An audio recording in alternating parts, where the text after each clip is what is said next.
আল্লাহ সুবহানাহু ওয়া তাআলা আপনাদেরকে কবুল করে নিন। জীবনে কখনো ফ্রি ফায়ার খেলবেন না, জীবনে কখনো পাবজি খেলবেন না। আরেকদিন আমি রাস্তা দিয়ে যাচ্ছি, একটা বাসে বসে আছি, আমার পাশে একজন দেখি খেলছে। তখন বললাম, ভাই এগুলো খেলেন কেন? বলে সময় কাটছে না। তখন ওনার সাথে অনেক কথাবার্তা বললাম। যুবকেরা খুবই সুন্দর, যুবকদের বোঝানো গেলে তারা সহজে বুঝে নেয়। যখন আমি তাকে বিষয়গুলো বোঝালাম, তখন ওই ছেলেটা বলল যে ভাই আমি জীবনে আর কোনো দিন ফ্রি ফায়ার খেলবো না, জীবনে আর কোনো দিন গেমস খেলবো না, আমি এখন ভালো হয়ে যাব। ঠিক আমি আপনাদের তাই মনে করি, আমি আপনাদেরকে জান্নাতের মেহমান মনে করি। আমি আপনাদেরকে চাই আল্লাহ সুবহানাহু ওয়া তাআলা আপনাদেরকে যেন জান্নাতের সুউচ্চ মাকাম দান করেন, এবং তার সাথে আমি গুনাহগারকেও যেন আল্লাহ সুবহানাহু ওয়া তাআলা নিয়ে যান। এই আশা, এই ব্যক্ত আপনাদের কাছে করছি। আল্লাহ তাআলা যেন আপনাদের কবুল করেন। এই হাদিস মিশকাতে পেয়ে যাবেন 5172-এ, মিশকাতের 5259-এ, এবং তিরমিজি 2315 নম্বরে, এবং মুসনাদে আহমদ 21554 নম্বরে। আরও অন্যান্য কিতাবে হাদিস দুটি রয়েছে। রাসূলুল্লাহ সাল্লাল্লাহু আলাইহি ওয়াসাল্লাম এই বাক্য বলেছেন। 3 নম্বর নসিহত আপনাদের জন্য। রাসূলুল্লাহ সাল্লাল্লাহু আলাইহি ওয়াসাল্লামের সাহাবী মুআয ইবনে জাবাল রাদিয়াল্লাহু আনহু তিনি বলছেন, হাদ্দাসানা ইবনে আবি ওমর, ইমাম তিরমিজি বলছেন আমাদের হাদিস বর্ণনা করেছেন ইবনে আবি ওমর। হাদ্দাসানা ইবনে ওমর ও আব্দুল্লাহ ইবনে মুআয আস-সানাআনী, এবং আমাদের হাদিস বর্ণনা করেছেন আব্দুল্লাহ ইবনে মুআয আস-সানাআনী। তিনি মামার থেকে, তিনি আবিন নজর থেকে, তিনি ওয়াইল বিন আসিম থেকে, এবং মুআয ইবনে জাবাল রাদিয়াল্লাহু আনহু তিনি বলছেন যে আমি আল্লাহর নবী সাল্লাল্লাহু আলাইহি ওয়াসাল্লামকে বললাম, হে আল্লাহর নবী সাল্লাল্লাহু আলাইহি ওয়াসাল্লাম, আখবিরুনি বিআমালিন ইদখিলুনি আল জান্নাহ ওয়া ইউবাঈদুনি আনিন নার। হে আল্লাহর নবী সাল্লাল্লাহু আলাইহি ওয়াসাল্লাম, আপনি আমাকে এমন একটা আমলের কথা বলে দেবেন যে আমলের মাধ্যমে আমি জান্নাতে চলে যাব আর জাহান্নাম থেকে বিরত থাকব।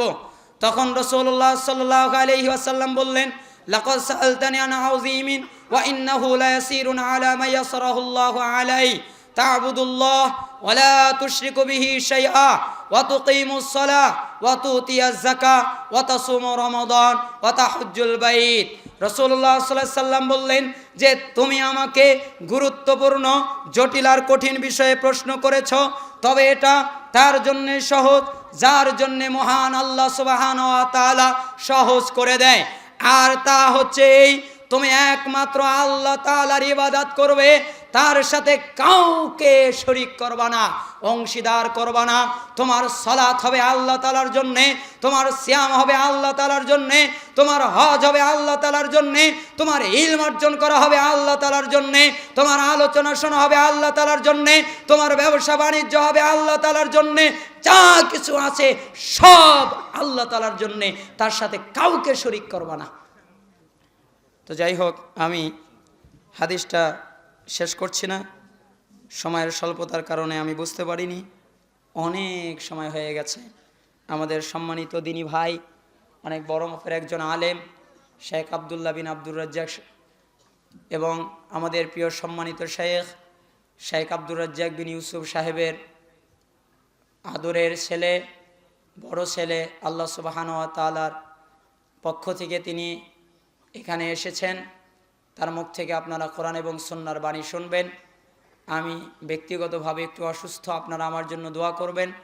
আল্লাহ সুবহানাহু ওয়া তাআলা যেন আমাকে শিফা দান করেন এবং আমাকে যেন সঠিক পথে, হেদায়েতের পথে অবিচল থাকার তৌফিক দান করেন।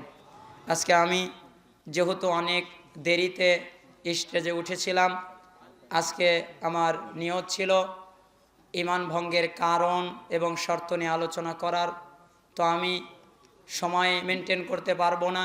এজন্য বিভিন্ন কিছু নসিহাত উপদেশ নিয়ে আপনাদের সামনে কথা বলেছি। আমার কথায় যদি ব্যথা পেয়ে থাকেন ক্ষমা করবেন।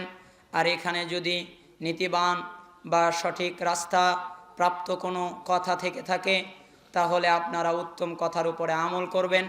আল্লাহ সুবহানাহু ওয়া তাআলা যেন সেই তৌফিক আপনাদেরকে দান করেন।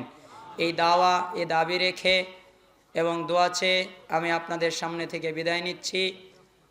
ওয়া আখিরু দাওয়ানা আলহামদুলিল্লাহি রাব্বিল আলামিন। ওয়াসসালামু আলাইকুম ওয়া রাহমাতুল্লাহি ওয়া বারাকাতুহু।